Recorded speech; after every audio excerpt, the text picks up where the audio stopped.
buenas noches o buenos días, según estén en República Dominicana o en el resto del mundo. Grato placer que nos reciban. En esta oportunidad tenemos un buen invitado, un invitado de excepción, un joven político, referencia obligada cuando pensamos en el político que queremos los dominicanos que vaya surgiendo de los respectivos partidos. Se llama Juan Ariel Jiménez Núñez, fue ministro de Economía del gobierno del PLD y es el vicepresidente del Partido de la Liberación Dominicana. O sea que tenemos temas para conversar con Juan Ariel, comenzando por su partido, porque en su partido uno ve una especie, en esta semana se ha puesto en evidencia una especie como de rebelión de generales, no aquella rebelión de los sargentos en Cuba, sino una rebelión de generales. Hay problemas entre parte del comité político y el candidato Abel Martínez, una lamentable renuncia del jefe de la campaña, Francisco Javier García, y desafortunadas declaraciones de altos dirigentes que chocan con las posiciones de su candidato, lo que significa una ruptura con lo que ha sido siempre la tradición en la política dominicana de que cuando un partido elige su candidato, todo el mundo se forma detrás de ese candidato a empujarlo, más aún en este caso donde es un candidato relativamente desconocido que va a enfrentar a un zorro de la política con todos los años de experiencia, incluidos 12 años de gobierno, el profesor Fernández, o el mismísimo presidente de la República, Luis Abinader. Entonces, si hay alguien que necesite el apoyo de su partido para tener un buen desempeño, es el candidato del Partido Morado. Pero hay todos estos problemas, como hay problemas también, desacuerdos en términos de las alianzas. ¿Habrá alianzas para las municipales? ¿Lo habrá para las presidenciales? ¿Hasta dónde se va a llegar? De todo eso hay que hablar con Juan Ariel Jiménez Núñez, porque lo cierto es que el PLD y la Fuerza del Pueblo tienen un gran problema, porque es que tú no puedes hablar muy mal del elefante que posiblemente en una posible segunda vuelta tú vas a salir a venderme. Entonces ahí hay mucho de mind del play, como se dice aquí popularmente.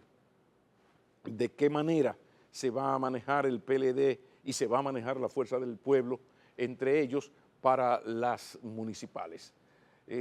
Pienso que al PLD le conviene aprovechar su fortaleza, que es que entre los tres partidos es el más fuerte en términos de la estructura, ¿no? Y en ese sentido apostar a que le vaya muy bien en las municipales, porque las tiene un poquito más duras para las presidenciales por el tema de que en las últimas semanas ha habido un crecimiento de la Fuerza del Pueblo que ha desbancado en casi todas las encuestas al PLD del segundo lugar en intención de voto. Entonces todo esto es bien interesante porque hay que ver cuál va a ser la estrategia tanto de Fernández y la Fuerza como de Abel y el equipo que le acompaña en el Partido de la Liberación Dominicana. Pero también con Juan Ariel tenemos que tocar puntos importantes del mundo de la economía. Hay un boletín estadístico del Ministerio de Economía sobre la pobreza monetaria en la República Dominicana, que presenta más de 400.000 dominicanos en la pobreza extrema, casi 3 millones, 2 millones 900 y tantos dominicanos son pobres, lo que es una vergüenza para un país de tanto éxito macroeconómico y de tanta estabilidad económica y política. Entonces vamos a necesitar una lectura de un economista y político como Juan Ariel, como es también importante que nos explique desde su óptica qué significa para la economía y el bolsillo del dominicano ese aumento en la tasa de política monetaria, o más bien esa reducción de la tasa de política monetaria de 8.50 a 8.0. Como ven, son muchísimos temas que no se puede quedar el tema de la educación, que sabemos que personalmente es un tema que Juan Ariel Jiménez Núñez le da especial seguimiento. O sea que ahí está el menú de una conversación que tendremos con el vicepresidente del PLD y exministro de Economía, Juan Ariel Jiménez Núñez, después de la pausa. Con su permiso.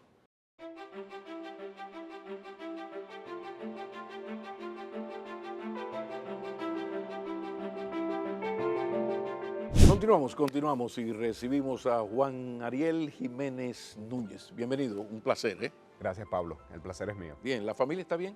Bien, gracias a ¿Su Dios. Santa Madre está bien? Y muy contenta de que siempre mencionas el Núñez. Sí, no, eso no se queda, eso no se queda. Le dice mi amigo Sí, McKinney, sí. que siempre menciona el Núñez. Tú sabes que yo tengo, las madres de muchos altos dirigentes me tienen un cariño especial. Yo siempre recuerdo a Doña Rosa, porque yo a Carolina siempre le dije Mejía Gómez. Entonces había un cariño a partir, pero además un homenaje más que merecido, caramba. Absolutamente, una gran mujer, una gran persona, Claro, tremendo sí. ser humano. Juan Ariel, ¿y el PLD? ¿Qué pasa en el PLD que desde fuera se ve como una especie de rebelión de generales en contra de su candidatura, la de Abel Martínez? ¿Cuál es la situación en ese sentido en el PLD, que desde fuera se ve tan feo? El PLD está absolutamente cohesionado en torno a Abel Martínez. El compañero Abel Martínez ganó un proceso de consulta donde participaron más de 500.000 de dominicanos, lo ganó con más de un 60% de los votos, o sea que tiene plena legitimidad. Pero además, el compañero Abel Martínez es una persona que despierta el entusiasmo de la población por su exitosa carrera profesional y política que lo ha llevado a ser el alcalde de referencia en todo el país. Y cuando uno va a Santiago y uno ve a tantos santiagueros orgullosos de su ciudad, de que su ciudad está limpia, ordenada, planificada, entonces el resto de las personas quieren ver eso en su país, orden. Por supuesto, el hecho de que haya sido un alcalde muy exitoso no quiere decir que es conocido como el candidato presidencial del PLD en cada uno de los rincones del país. Yo siempre digo, ser un alcalde exitosísimo en Santiago hace que se conozca muy bien en toda la zona norte, pero no necesariamente en Pedernales se asocia que ese alcalde exitoso del que todo el mundo habla es también el candidato presidencial del PLD. Sobre todo en estos momentos donde la ley establece tantas restricciones a la publicidad y la promoción. Tú no has visto un spot de Abel en la televisión, no has escuchado jingles de radio de Abel en los programas y en las emisoras. Entonces eso digamos que retrasa el conocimiento de su aspiración presidencial. Y eso será posible en la medida en que ya la ley, a partir de este verano, abre el periodo de precampaña y si ya se puede dar una difusión masiva de su propuesta y de su O sea, candidatura. que ustedes aspiran además a un repunte, que cuando se abran las compuertas de la publicidad y la propaganda, haya ese tipo de reacción. Claro, porque las personas verán, mira, ¿quién está haciéndome propuestas concretas para yo poder sostener mi empresa? Hablemos de los comerciantes, los dueños de colmado, los dueños de almacén, que están teniendo un momento tan difícil porque la actividad económica está muy rezagada y porque les han aumentado mucho los costos. Entonces dicen, ¿quién puede ayudarme? Y ven a un Abel Martínez que no solamente ha propuesto la eliminación del anticipo, sino que acaba de entregar un borrador de proyecto de ley que elimine el anticipo. Entonces, eso es una propuesta concreta. Ya la gente ve y los distintos sectores de la sociedad van viendo a una persona que asume como propia sus inquietudes, sus problemas. ¿Y no se le hizo tarde a un candidato del PLD hablar de eliminar el anticipo cuando viene de 16 años de gobierno del PLD que terminaron ayer en la tarde, en el 20? Bueno, lo que pasa es que ese anticipo fue eliminado para las personas físicas y jurídicas con ventas de menos de 8.7 millones de pesos. Okay. En el año 2019, cuando se emite el decreto 165-19, sí, se elimina el anticipo y se sustituye por el famoso PCT. Exacto. O el RCT, Régimen Simplificado de Tributación. En el año 2020, como parte de las medidas por el COVID, se elimina el anticipo. Entonces digamos que es un proceso gradual donde las finanzas públicas no se le puede dar un choque. Se toma, digamos, una primera medida de eliminación para las personas físicas y jurídicas, dígase para las empresas y las personas físicas, que venden menos de 8.7 millones, se ve cómo van acogiendo este nuevo esquema tributario, se pasa a las empresas medianas y eventualmente se puede pasar y generalizar a todo el sector empresarial.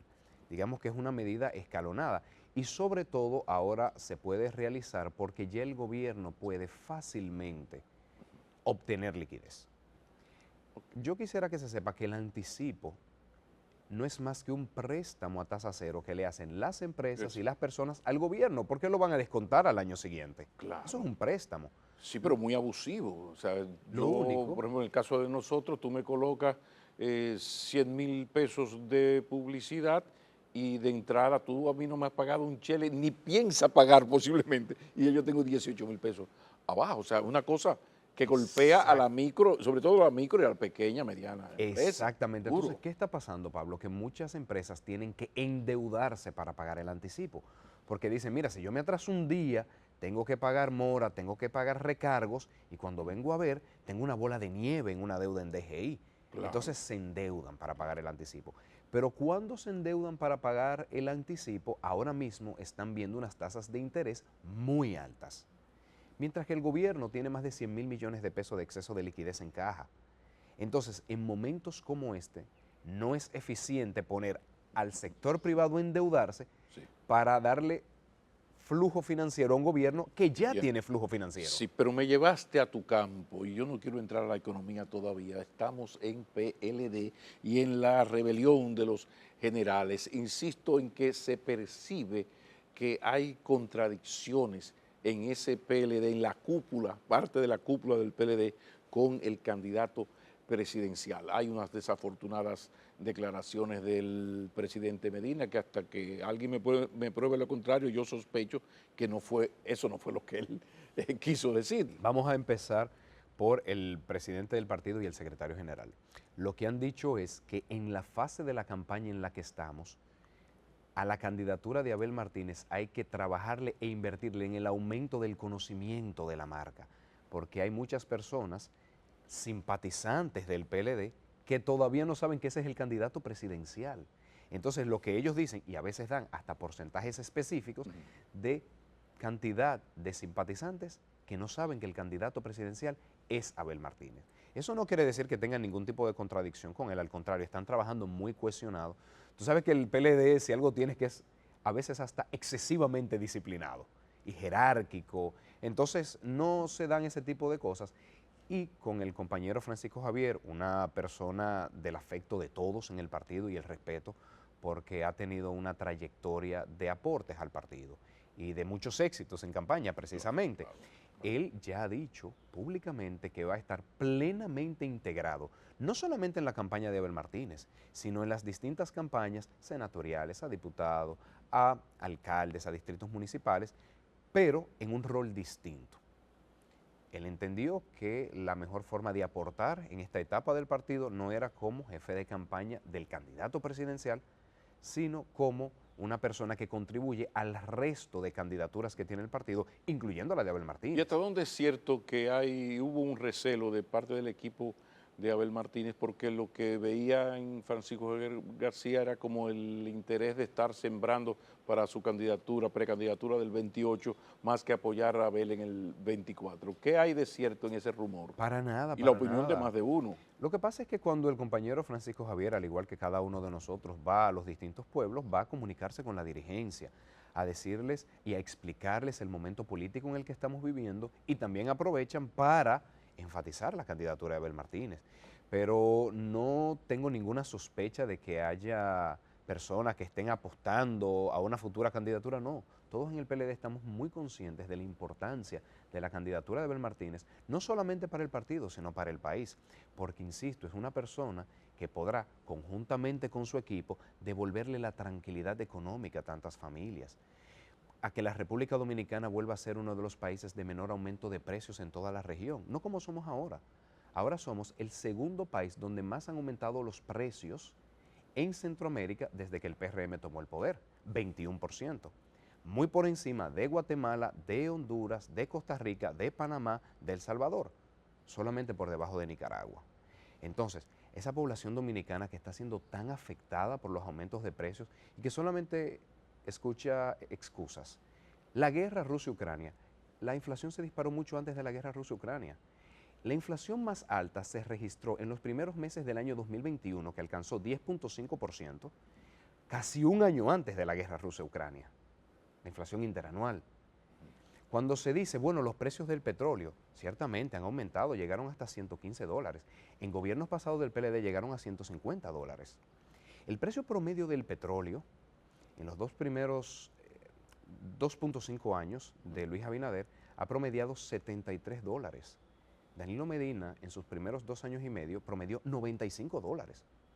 Más de $20 por encima. ¿Y cuál explicación tienen ustedes para ese comportamiento que afirma? Sobre todo la política agropecuaria.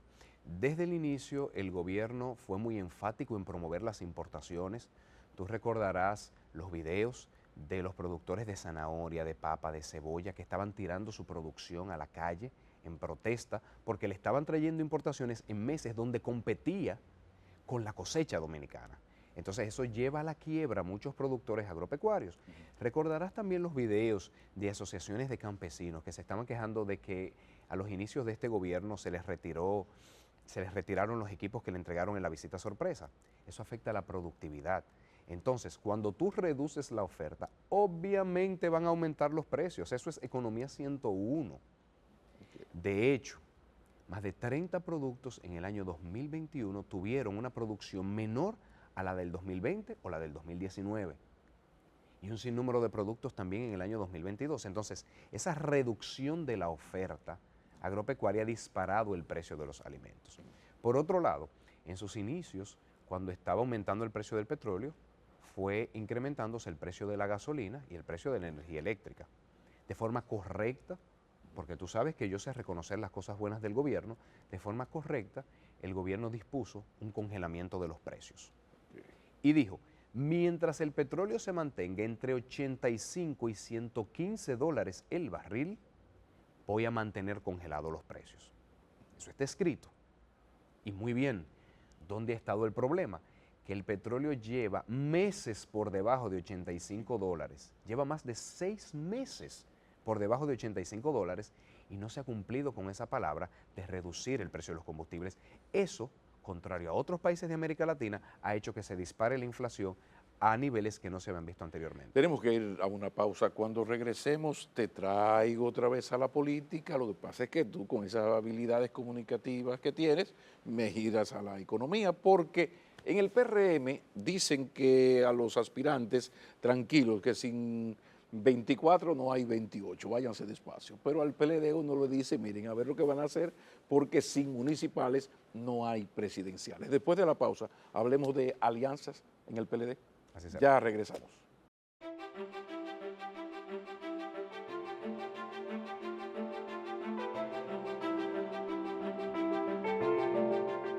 Juan Ariel Jiménez Núñez, la política de alianzas del PLD, sin municipales no hay presidenciales. ¿En qué se va a centrar esto?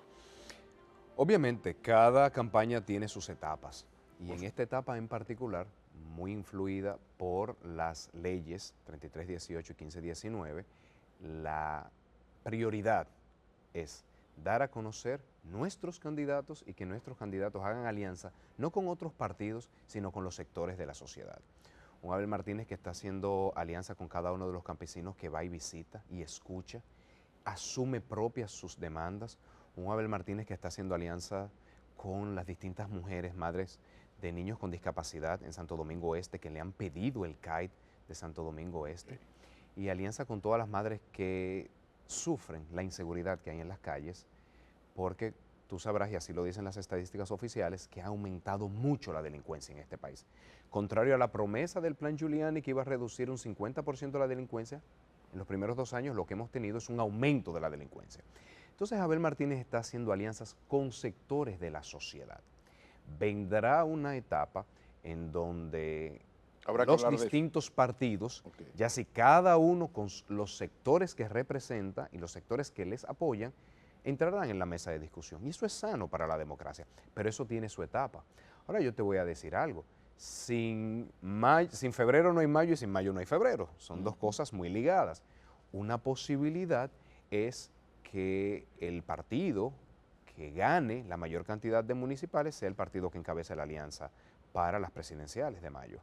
Es una de las tantas opciones. Entonces, todo eso se discutirá Pero en su debido momento. ese es impensable porque el PLD sí es un partido con una estructura envidiable a nivel nacional y la Fuerza del Pueblo es una organización alrededor de un líder que está buscando la manera de organizarse en el país. Entonces, así no se vale. Entonces, Estudiando cualquiera pasa. Entonces yo creo que lo más importante son los equipos. Yo creo que en la etapa de la historia en la que estamos no debemos apostarle a superpersonas, debemos apostarle a super equipos. Los retos que nos esperan en el país van a requerir de una multiplicidad de disciplinas, de talentos, de dones de distintas personas para lograr resultados en el país.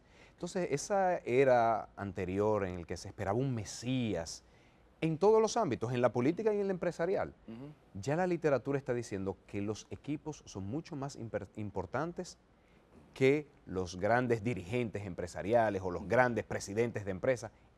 Pero también en la política, exactamente en la política, ya los candidatos son más importantes que los partidos y la gente, por el descrédito de la política y de los partidos, hay una tendencia, a veces lamentable, a la personificación de la lucha político-electoral. Yo diría los candidatos, porque hay candidatos a senadores, a diputados, a alcaldes, y al final, cuando uno hace una obra de gobierno, depende de un conjunto de personas que den los resultados. Esto de, él es muy bueno y tiene buenas intenciones, pero tiene mal equipo, lo que hace es que fracase.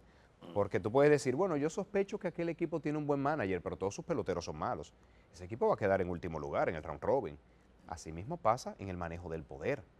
La principal característica de un buen gerente, la principal característica de un buen líder es rodearse de las personas correctas, porque su compromiso es con los resultados, ni con las promesas ni con las mentiras, con los resultados. Y para lograr resultados se necesita una serie de personas con la preparación, la experiencia, el compromiso social, la combinación de generaciones, los más jóvenes con los menos jóvenes, la combinación de género, las mujeres y los hombres, porque tienen diversas perspectivas de la sociedad. Más de uno ha dicho que aquí el tema fundamental de todo esto tiene que ver con el poder que tiene el PLD en lo municipal, por lo que decía, pero también el poder que tiene la Fuerza del Pueblo por el liderazgo de un Leonel Fernández, 12 años presidente de la República. Eso significa que el PLD va a apostar a darle la vuelta al PLD y hasta el PRM, si se deja,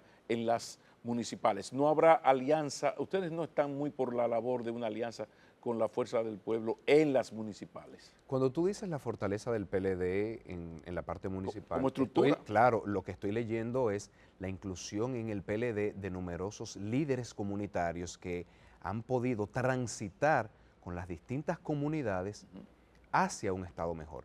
Ese líder que uno pudiera pensar desde Verón en la provincia de la Altagracia hasta Oviedo en la provincia de Pedernales o Pepillo Salcedo en Montecristi, eso hace un buen partido político, cuando se tienen las personas que en cada una de las comunidades han marcado la diferencia.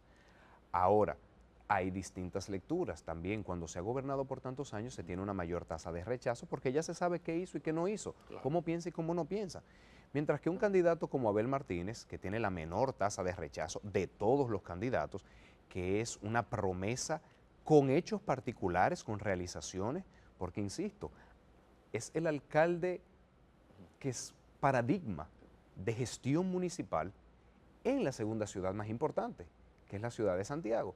Es una persona que además tiene en su haber experiencia en el sistema judicial, porque fue asistente de fiscal, fue fiscal, que tiene amplia experiencia en la labor legislativa, fue diputado, fue presidente de la Cámara de Diputados, que tiene experiencia municipal. Entonces fácilmente es el candidato que tiene la mejor experiencia en todos los órdenes del poder, de los que se han visto en las últimas décadas. O sea, Juan Miguel, ¿cómo se va a hacer el PLD y cómo se va a hacer la Fuerza del Pueblo también? O sea, esta relación de amor y odio entre ustedes dos, que se desprecian pero se aman, se necesitan pero se atacan.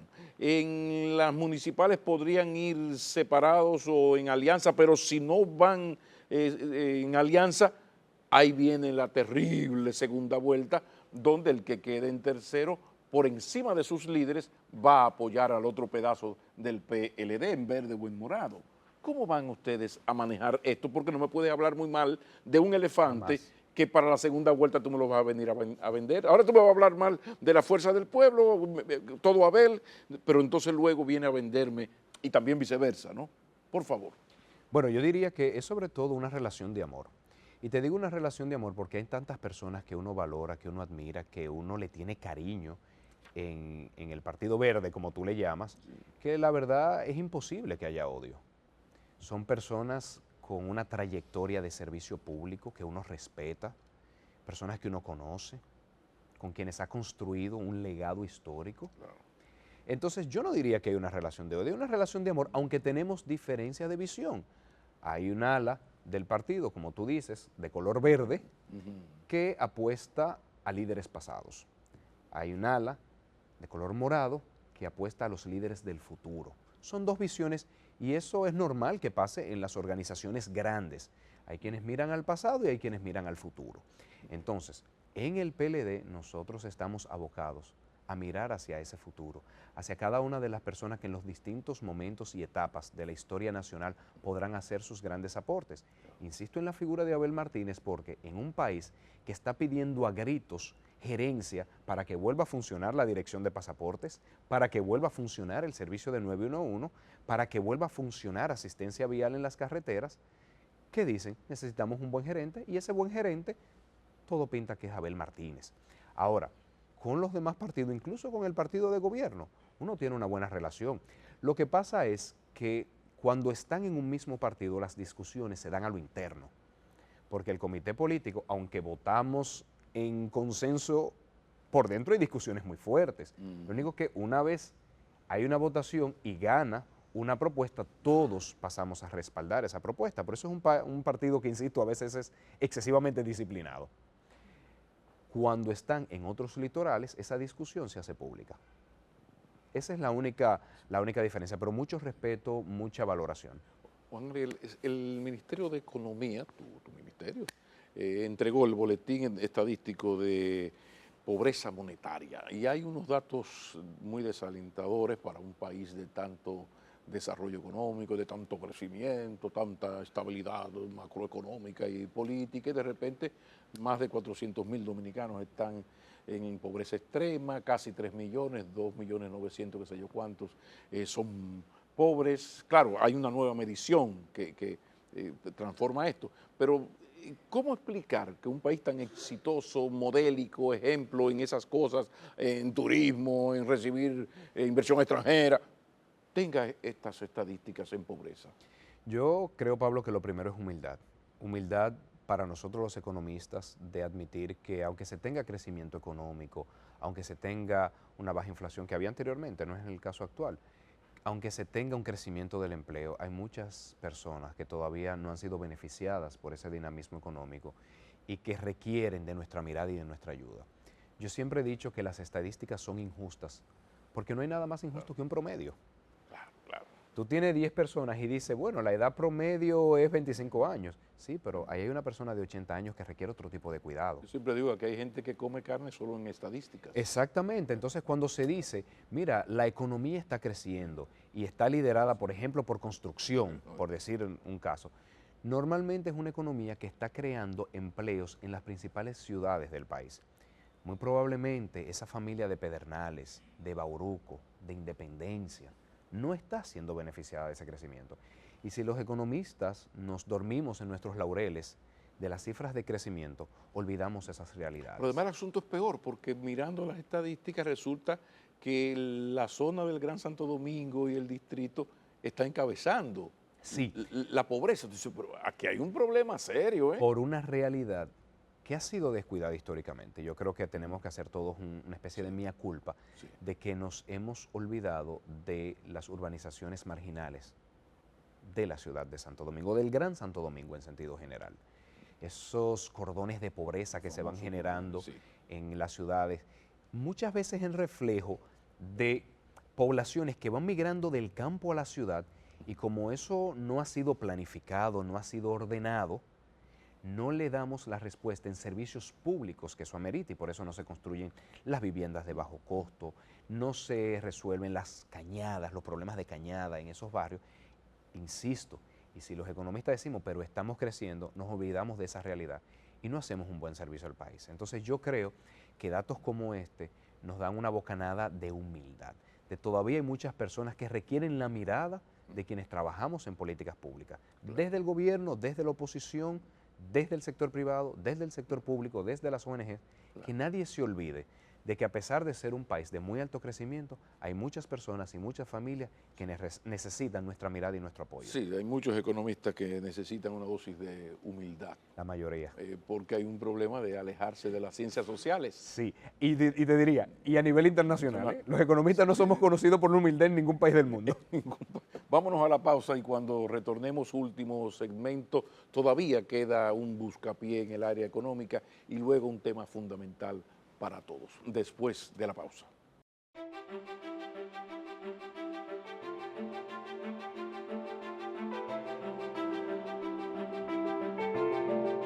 Continuamos. Reducción en la tasa de política monetaria de 8.5 bajó a 8. ¿Con qué se come eso en la economía del dominicano y del empresario y del ciudadano que tiene un bendito préstamo? Me imagino que van a bajar todo. Sí, eventualmente bajará. Maravilloso, ¿no? Eventualmente bajará. Primero, ¿por qué el Banco Central toma esa medida? Porque está viendo que ya la inflación interanual, luego de 2 años de estar muy alta, ya está acercándose a su meta. Eso no quiere decir que los precios están bajando. Que baje la inflación no es que están bajando los precios, es que están aumentando de forma menos rápida. Y también el Banco Central está viendo que la actividad económica está muy rezagada, que estamos teniendo un primer cuatrimestre con un crecimiento de 1.2%, uno de los menores en muchísimos años. Un país acostumbrado a crecer entre 5 y 6%, que crezca 1.2% es preocupante, porque se crean menos empleos, porque suben menos los salarios. Entonces, por eso el Banco Central empieza a bajar la tasa y personalmente creo que seguirá bajando la tasa en lo que resta de año. De todas formas, es una medida valiente, y digo valiente porque Estados Unidos posiblemente va a continuar aumentando su tasa de interés y este año no la va a reducir. Entonces, si Estados Unidos mantiene o aumenta y República Dominicana baja, esa pérdida de diferencial de tasa de interés provoca devaluación. Porque más personas dirán, mira, ya no es tan provechoso, beneficioso invertir en pesos, vamos a invertir en dólares. Entonces, siempre que se reduce la tasa y que un país de referencia como Estados Unidos o una región como la Unión Europea no hace lo mismo, hay presiones de devaluación. Entonces, ¿hacia dónde va la economía dominicana con esos síntomas? En Estados Unidos puede seguir subiendo, aquí la están bajando. Los efectos de eso en el día a día. Y pregunto, ¿por qué no es más automático el yo te bajo la tasa de política monetaria, yo te bajo la tasa del préstamo que te hice? Lo que pasa es que en política monetaria se dice que hay un rezago. Toma tiempo para los bancos empezar a disminuir la tasa que pagan a sus ahorrantes, por ende poder disminuir la tasa que cobran a quienes le solicitan préstamos y que eso eventualmente termine haciendo que las personas compren más y que las empresas inviertan más.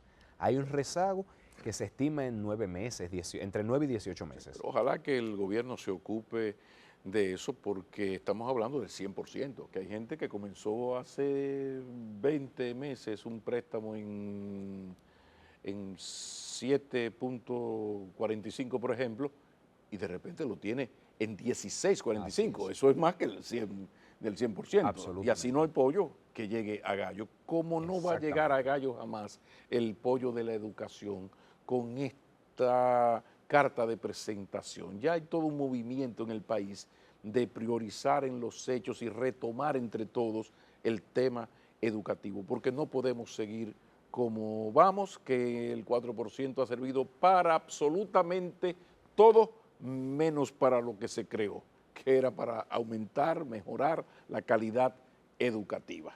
Hablemos de este problema, por favor. Mejorar los aprendizajes de los estudiantes requiere fundamentalmente de docentes altamente efectivos.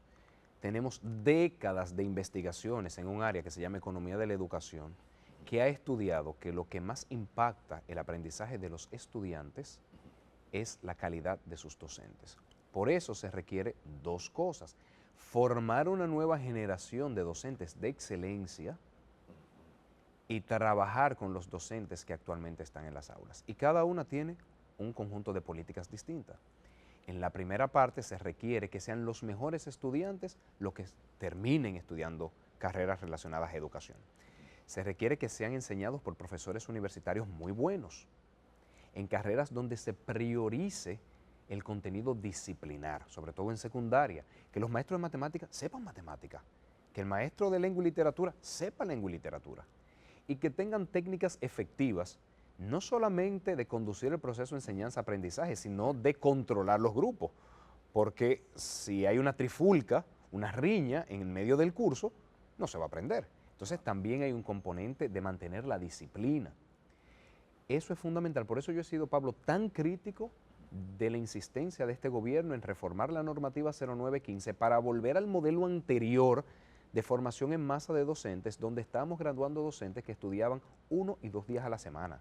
Así no se puede desarrollar un buen docente, ni en República Dominicana, ni en ningún país del mundo. ¿Y por qué están ocurriendo esas cosas? Porque desde fuera se ve con preocupación, porque está como tan claro, o sea, como marcha el docente, o bien o mal formado que está un docente, así marcha el proceso educativo. Hay otras cosas que entran en juego, pero en lo fundamental, ahí estamos de acuerdo. Sí. Lo sabe todo el mundo lo apoya, aplausos. Coño, pero cuando vamos a la hora de la verdad, no pasa nada, e incluso, al igual que con la inseguridad ciudadana, que la policía no es parte de la solución, sino del problema, resulta ahora que para echar hacia adelante y recuperar la educación dominicana, si es que alguna vez estuvo bien, la ADP no es parte de la solución, sino parte del problema. Pero yo diría, Pablo, entonces, a mí no me gusta buscar culpables, a mí siempre me gusta buscar soluciones.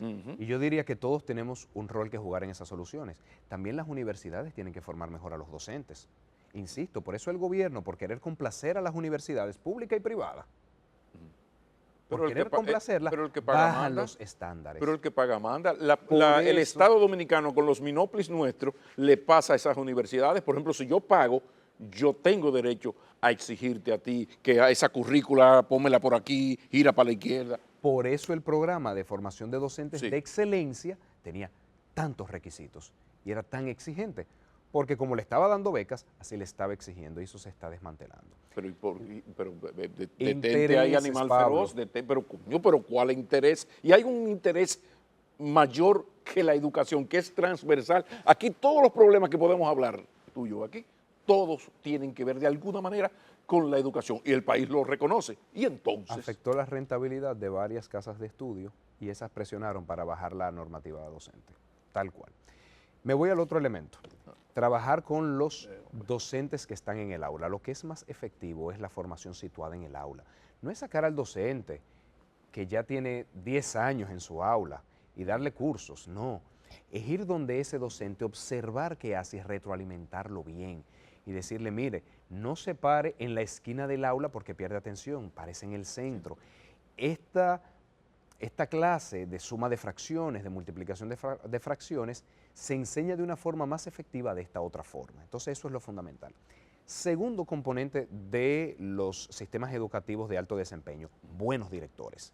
Hay toda una literatura que dice que los directores, cuando son líderes instruccionales, son efectivos. No son directores de procesos burocráticos ni de administración de recursos, son directores que van y observan el aula, el trabajo del docente, que se involucran con los padres, que gestionan una comunidad. Eso es lo fundamental. Y un tercer elemento, invertir en la primera infancia. Hay una serie de investigaciones que demuestran que cuando se invierte en los primeros 5 años de edad en el desarrollo psicomotriz e intelectual de los infantes, eso les cambia la vida. Hay una investigación de una experta en estos temas en la Universidad de California que demuestra que la cantidad de palabras distintas que un niño escucha o una niña en sus primeros 3 años de vida completamente determina su desempeño futuro, incluso en el ámbito laboral.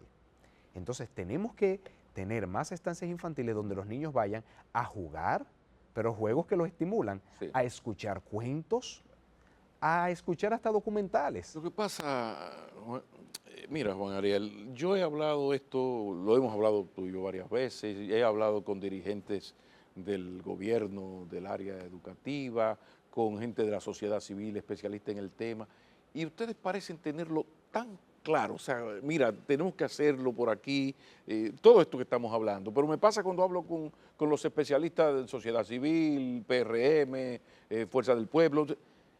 ¿Habría la posibilidad de que eso que pidió el presidente esta semana, hay que sacar la política de educación? Yo sé que el que está en la presidencia siempre quiere que se despolitice, pero cuando está en la oposición, politiza. ¿Habría alguna posibilidad de un gran acuerdo nacional, aunque le demos ese empujoncito al PRM gubernamental, pero que Leonel Fernández, Danilo, Abel, el mismo Luis Abinader, como se pusieran de acuerdo, decir, mira, vamos a pedirle a nuestra ADP, a la fuerza que tenemos en la ADP, como PLD, como Fuerza del Pueblo, PRM, que pare un poco lo que está haciendo. Vamos a enfrentar si hay grupos económicos que en las universidades están haciendo eso. O sea, pero como país, dejar un poco la política y la maíz del play para allá. Y entonces vamos a echar eso adelante. ¿Existe alguna posibilidad? Porque así no podemos seguir. Pablo, ya eso ocurrió, eso es el Pacto Nacional para la Reforma Educativa firmada por todos los partidos en el año 2014, Sí. que el presidente Luis Abinader dejó que su ministro anterior violara, destituyendo a todos los directores regionales y distritales que pasaron un concurso y nombrándolos a dedo. Entonces, ese pacto que él firmó fue el primero en violarlo.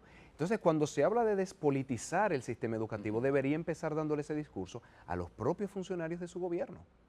Esos funcionarios que han querido violar el pacto disminuyendo los estándares de calidad de la formación docente. Muy bien, vamos a poner que eso sea así y que haya un mea culpa de parte del gobierno del PRM. Ahora, si seguimos en esto, de que ahora tú le sacas en cara estas metidas de pata, el PRM tenía mucho cuando estaba en la oposición para echarle en cara algunos excesos del PLD siendo gobierno en el área educativa. Entonces, ¿en qué momento el pececito que se quiere morder la cola se va a detener? En el momento que volvamos al pacto educativo y nos comprometamos de verdad a dejar el pragmatismo político y los intereses a un lado y comprometernos a cumplir lo que todos firmamos. Y ese sombrero le sirve a toda la partidocracia regional. Absolutamente. Muchísimas gracias. Gracias, Pablo. Juan Ariel Jiménez y Núñez nos ha acompañado.